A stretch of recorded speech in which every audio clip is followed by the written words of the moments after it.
El Comentario Podcast presenta un espacio realizado y dirigido por Agustín Sancho Cubero. El cierzo soplaba con una furia antigua sobre las tierras de Aragón, aquel viento incansable que parece esculpir el alma de los hombres, y la dureza del paisaje buscaba resquicios entre las piedras de la vieja Zaragoza. En el corazón del siglo XVIII, un hombre de mirada profunda y voluntad de hierro observaba el horizonte con la paciencia de quien sabe que los sueños más grandes requieren de una constancia casi mineral. Era Ramón de Pignatelli y Moncayo, un nombre que quedaría grabado no solo en los registros eclesiásticos sino en la propia piel de la tierra que tanto amaba. Nacido en el seno de una nobleza que hundía sus raíces en la historia de Italia y de España, Ramón no se conformó con la comodidad de su linaje ni con la quietud de las canonjías. Su espíritu pertenecía a esa estirpe de ilustrados que creían firmemente en que la razón y el trabajo podían transformar la miseria en abundancia y el desierto en un jardín de prosperidad. La historia de este hombre comienza con el rumor del agua, un sonido que en Aragón siempre ha sido sinónimo de vida y de conflicto. Desde su juventud Ramón entendió que la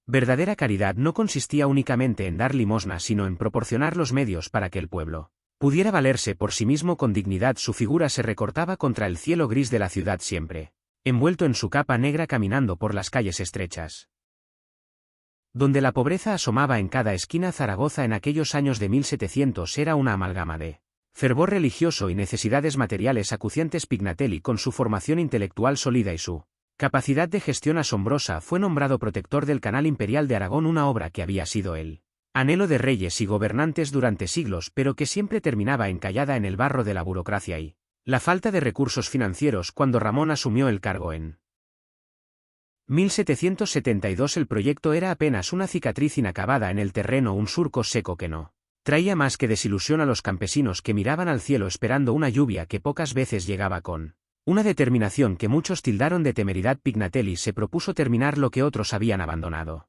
No fue una tarea fácil, pues debió enfrentarse no solo a la geografía caprichosa del Valle del Ebro, sino también a la oposición feroz de los grandes terratenientes, que veían en el canal una amenaza a sus privilegios feudales y a su control sobre el agua. Estos hombres poderosos no escatimaron en recursos para detener al canónigo, interponiendo pleitos interminables y vertiendo calumnias sobre su gestión. Pero Pignatelli no era un hombre que se doblegara ante las presiones de la corte o de la nobleza local. Con una pluma afilada y una retórica impecable defendió la utilidad pública de la obra, argumentando que el agua debía ser para todos y que el progreso del reino dependía de la irrigación de sus campos. Los días de Ramón transcurrían entre los despachos donde las pilas de documentos amenazaban con sepultarlo y las visitas constantes a las obras a lomos de su mula. Recorría kilómetro tras kilómetro supervisando el trabajo de los canteros, de los peones y de los ingenieros. Se dice que conocía el nombre de muchos de los trabajadores y que se preocupaba por sus condiciones de vida, asegurándose de que recibieran un trato justo en una época donde el obrero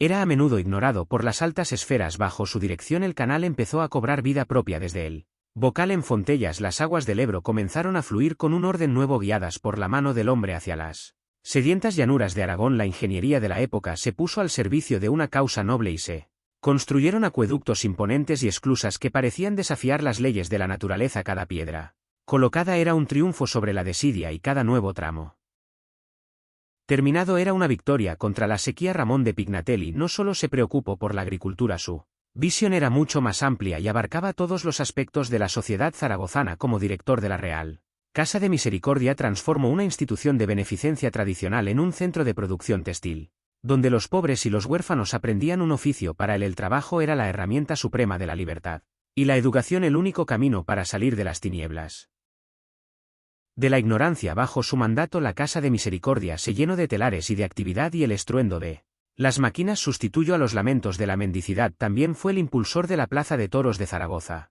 una obra que buscaba financiar con sus beneficios las labores asistenciales de la propia Casa de Misericordia, demostrando una vez más su pragmatismo y su capacidad para encontrar recursos donde otros solo veían problemas. Pero su gran obra, su hija predilecta, seguía siendo el Canal Imperial de Aragón. Hubo momentos de profunda amargura cuando las deudas asfixiaban el proyecto o cuando las crecidas del río destruían en una noche el trabajo de meses. Pignatelli, en la soledad de su estudio a la luz de las velas, debió sentir el peso de una responsabilidad que a veces parecía superior a sus fuerzas. Sin embargo, su fe en el progreso y su amor por su tierra lo mantenían en pie. Se cuenta que en los momentos más difíciles se refugiaba en la lectura de los clásicos o en el Estudio de las nuevas corrientes científicas que llegaban desde Europa alimentando su mente para seguir dando batalla en el mundo real. El momento culminante de su vida llegó en octubre de 1784.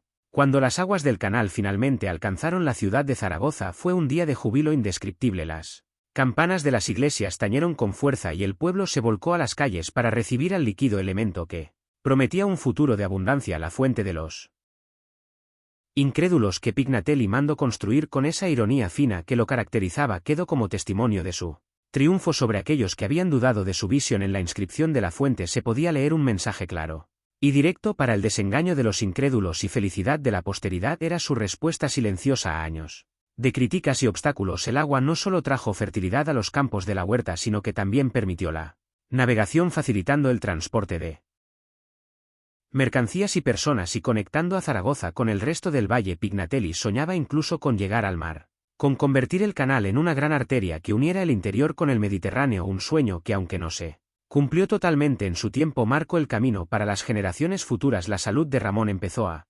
resentirse bajo el peso de tanto esfuerzo y tanta lucha. Los años de viajes bajo el sol abrasador del verano y el frío cortante del invierno aragonés habían minado sus fuerzas, pero incluso enfermo su mente seguía ocupada en la mejora de las obras y en la gestión de las instituciones que dirigía. No buscaba la gloria personal ni los honores de la corte. De hecho, rechazó en varias ocasiones cargos que lo habrían alejado de su amada Aragón. Su lugar estaba allí junto a su gente y su obra, sintiendo el pulso de una tierra que por fin empezaba a despertar de su largo letargo. La muerte lo sorprendió en 1793, cuando todavía había mucho por hacer.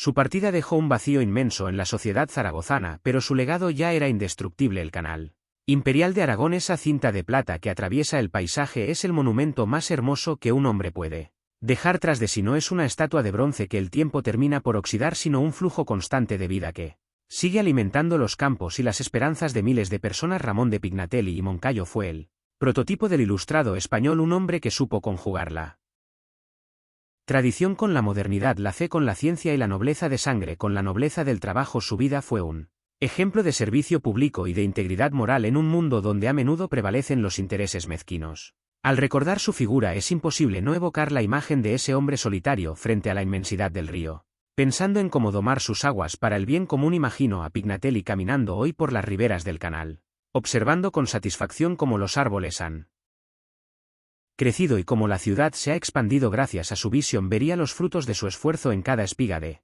trigo y en cada racimo de uva que crece en las tierras regadas por su obra. Sentiría el agradecimiento silencioso de un pueblo que, aunque a veces olvida los nombres de sus héroes, sigue disfrutando de los beneficios de su audacia. La historia de Ramón es también la historia de una lucha contra la fatalidad y el determinismo, contra la idea de que las cosas no pueden cambiar. Él demostró que con inteligencia, con valor y con una dedicación absoluta es posible torcer el destino de una región entera. Su vida nos enseña que las grandes transformaciones no surgen del azar, sino de la voluntad inquebrantable de individuos que se atreven a soñar más allá de su tiempo. Hoy, cuando contemplamos la serenidad de las aguas del canal imperial, podemos escuchar el eco de sus pasos y el susurro de su voz, recordándonos que el progreso es una tarea que nunca termina y que cada generación debe aportar su piedra para construir el edificio del bienestar colectivo. Pignatelli no solo fue un canónigo o un administrador, fue un arquitecto de futuros, un sembrador de esperanzas que entendió que el agua es el alma de la tierra y que sin ella el hombre es solo polvo y olvido. Su nombre sigue vivo en las calles, en las plazas y sobre todo en el corazón de aquellos que valoran la honestidad y el compromiso con la sociedad. Fue un hombre de luces en un tiempo de sombras, un faro de racionalidad que iluminó el camino hacia una modernidad que Aragón necesitaba desesperadamente. La herencia de Pignatelli se extiende más allá de las infraestructuras físicas, pues dejó tras de sí una forma de entender la política y la gestión de lo público basada en la eficiencia y en la justicia social. Fue un precursor de la modernización administrativa, buscando siempre la optimización de los recursos para maximizar el beneficio de la comunidad. Su lucha contra los privilegios y su defensa de la igualdad en el acceso a los recursos básicos como el agua lo convierten en una figura de una actualidad sorprendente. Ramón sabía que el agua era un bien común y que nadie tenía derecho a acapararla en detrimento de los demás. Este principio, que hoy nos parece elemental, fue en su época una revolución que le valió poderosos enemigos, pero también el respeto y el cariño del pueblo llano. En los archivos de la ciudad reposan miles de folios escritos de su puño y letra donde se detallan cada gasto, cada plano y cada decisión. tomada demostrando una transparencia y un rigor que deberían ser ejemplo para cualquier gobernante Pignatelli. No dejaba nada al azar y su atención al detalle era legendaria, desde la calidad del cemento utilizado en las presas hasta la salud de los caballos que arrastraban las barcazas. Todo pasaba por su supervisión directa. Esta capacidad de trabajo extenuante es lo que permitió que el canal dejara de ser una utopía para convertirse en una realidad palpable. Zaragoza le debe mucho a este hombre, que sacrificó su tranquilidad y su salud por el bienestar de sus conciudadanos. Su figura se alza como un gigante en la historia de Aragón, una figura que merece ser recordada y estudiada con detenimiento para comprender la magnitud de su aportación al desarrollo de España. La Plaza de Toros de la Misericordia, con su arquitectura singular, sigue siendo un centro de cultura y esparcimiento, manteniendo vivo el espíritu con el que fue concebida. La Casa de Misericordia, aunque transformada por los tiempos, sigue siendo un símbolo de la atención a los más necesitados, y el canal imperial, ese gran eje vertebrador, sigue cumpliendo su función primordial, transportando el agua que da vida a miles de hectáreas de cultivo. Pignatelli consiguió lo que parecía imposible: unir a la sociedad en torno a un proyecto común, superando las divisiones y los egoísmos. Su vida es una lección de patriotismo bien entendido, de aquel que no se basa en palabras vacías sino en hechos concretos y duraderos. Fue un hombre que habló poco y trabajó mucho, que prefirió el ruido de las palas y los picos al de los salones cortesanos. Su verdadera gloria no está en los libros de historia, sino en el paisaje transformado, en la prosperidad de las familias que viven de la tierra y en la sonrisa de los niños que juegan junto a las aguas del canal. Al final de sus días, Ramón de Pignatelli debió sentir la paz de quien ha cumplido con su deber con creces a pesar de las incomprensiones y de los ataques. Su conciencia estaba tranquila porque sabía que había dedicado cada segundo de su existencia a mejorar la vida de los demás. Su muerte no fue un final, sino el comienzo de una leyenda que sigue inspirando a quienes creen en la capacidad transformadora del ser humano. La figura de Ramón de Pignatelli se desvanece en la bruma del tiempo, pero su obra permanece inalterable como un desafío a la eternidad. Mientras el Ebro siga fluyendo y mientras el canal siga llevando sus aguas por el valle, el nombre de Pignatelli seguirá resonando en el aire de Aragón como un eco de esperanza y de progreso. Fue un hombre para la eternidad, un espíritu superior que supo elevarse sobre las miserias de su época para construir un mundo mejor. Su historia es la crónica de un triunfo de la razón sobre el caos, de la luz sobre la oscuridad y de la vida sobre el desierto. Caminar hoy por las riberas del canal es caminar junto a su sombra, es sentir la presencia de aquel que dedicó su alma a domar la naturaleza para servir al hombre. Pignatelli es Aragón en su esencia más pura: esfuerzo, inteligencia y una nobleza que no nace de los títulos sino de los actos. Su legado es un tesoro que debemos proteger y valorar como la joya más preciada de nuestra historia colectiva. La próxima vez que vean correr el agua por las acequias o que contemplen la majestuosidad de la fuente de los incrédulos, deténganse un momento y piensen en el hombre de la sotana negra que lo hizo posible. Piensen en su lucha, en su soledad y en su inmenso amor por esta tierra. Ramón de Pignatelli y Moncayo, el protector, el visionario, el constructor, sigue vivo en cada gota de agua que fertiliza nuestra tierra y en cada proyecto que busca el bien común por encima de los intereses particulares. Su ejemplo es más necesario que nunca en un mundo que a menudo olvida sus raíces y que necesita de hombres de su talla moral para encontrar el camino hacia un futuro mejor. El cierzo sigue soplando sobre Zaragoza, sobre el canal y sobre los campos de Aragón, pero ahora el viento ya no trae solo polvo y sequía, sino que arrastra el aroma de la tierra mojada y el rumor de la prosperidad que Pignatelli sembró con sus manos. La historia de Ramón es la historia de todos nosotros, de nuestra capacidad para superar las adversidades y para construir juntos un destino más digno. Que su recuerdo nos guíe y que su obra nos inspire para seguir adelante con la misma determinación y el mismo coraje que él demostró en cada día de su vida. El nombre de Pignatelli está escrito con agua en la piel de Aragón, y esa es una escritura que ni el tiempo ni el olvido podrán borrar jamás. Pignatelli fue también un hombre de una cultura vastísima. Su biblioteca era una de las más completas de su tiempo, con obras que abarcaban desde la teología más profunda hasta los tratados de hidráulica más avanzados. Le gustaba debatir con los sabios que visitaban Zaragoza, y su correspondencia con otros ilustrados españoles y europeos revela una mente inquieta y siempre abierta a las nuevas ideas. Sin embargo, nunca permitió que su erudición lo alejara de la realidad de su pueblo. Era capaz de discutir sobre filosofía en un salón y poco después bajar a las trincheras del canal para dar instrucciones precisas a un capataz sobre la colocación de unas compuertas. Esa dualidad entre el intelectual y el hombre de acción es lo que lo hace tan fascinante y tan eficaz en su gestión. Ramón entendía que las ideas, si no se traducen en mejoras reales para la gente, no son más que castillos en el aire. Por eso su empeño constante en la aplicación práctica de los conocimientos científicos, la creación de la real Sociedad Económica Aragonesa de Amigos del País fue otro de sus grandes logros, un espacio donde los ciudadanos podían colaborar en el fomento de la agricultura, la industria y el comercio. Pignatelli creía en el poder de la asociación y en la importancia de que la sociedad civil se involucrara en su propio desarrollo bajo su impulso. Esta sociedad se convirtió en un motor de innovación, promoviendo nuevos cultivos, introduciendo maquinaria moderna y becando a jóvenes talentos para que se formaran.